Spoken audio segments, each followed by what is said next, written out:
अध्यक्ष महोदय, मैं अपनी टिप्पणियों को मध्य प्रदेश पंचायती राज अधिनियम के कुछ प्रमुख पहलुओं तक सीमित रखूंगा।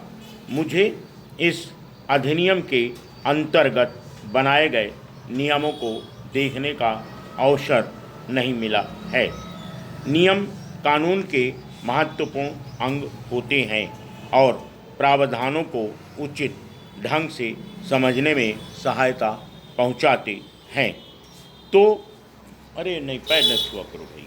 तो भी हमें उन परिवर्तनों की जानकारी है जिन्हें सितंबर 1994 में संशोधन के जरिए इस अधिनियम में लाया गया।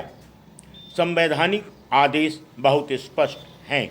इसमें बताया गया है कि पंचायतों को कैसा होना चाहिए, उनके अधिकार क्या हैं और अगर उन्हें वित्तीय और मानवीय संसाधन उपलब्ध कर दिए जाएं तो अपने दायित्वों को निभाने के लिए उन्हें कौन से कार्य करने हैं।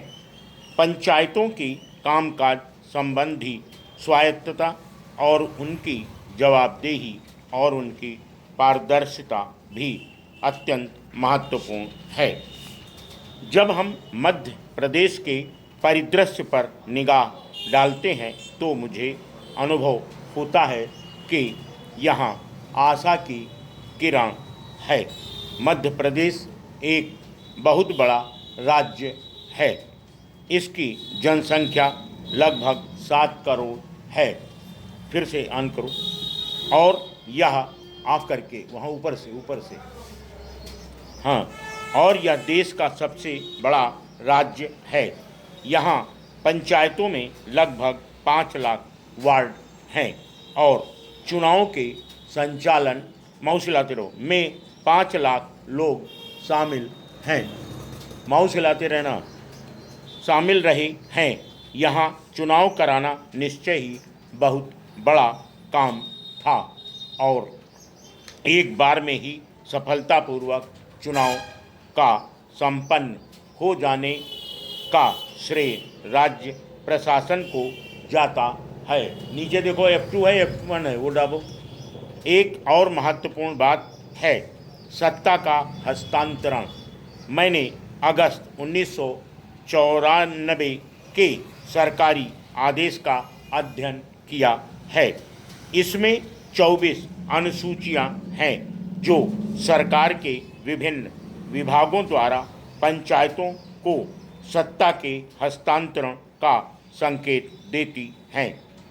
इसके लिए बहुत सावधानीपूर्वक अभ्यास किया गया है और विभिन्न स्तरों पर सत्ता को हस्तांतरित किया गया है। स्वयं इस अधिनियम में ग्राम पंचायत को अधिकांशतः नगर पालिका संबंधी काम काज दिए गए हैं। जनपद पंचायत को विकास संबंधी कार्य और जिला पंचायत को अनुवीक्षण का काम सौंपा गया है। लेकिन जो आदेश जारी किए गए हैं उनमें विकास संबंधी कार्यों को सभी स्तरों पर पंचायतों को दिया गया है। यह एक सुखद परिवर्तन है। फिर भी यह काम अभी होना बाकी है कि इन प्रावधानों को अधिनियम में शामिल कर लिया जाए ताकि एक तरह का अस्थायित्व और वैधानिक सुरक्षा प्राप्त हो। राजस्व संबंधी कामकाज के बारे में व्यवस्था विशेष रूप से उत्साहवर्धक है। भू राजस्व की वसूली और साथ ही इसके विनियोग का काम पंचायतों को दिया गया है जो उचित ही है। Full stop.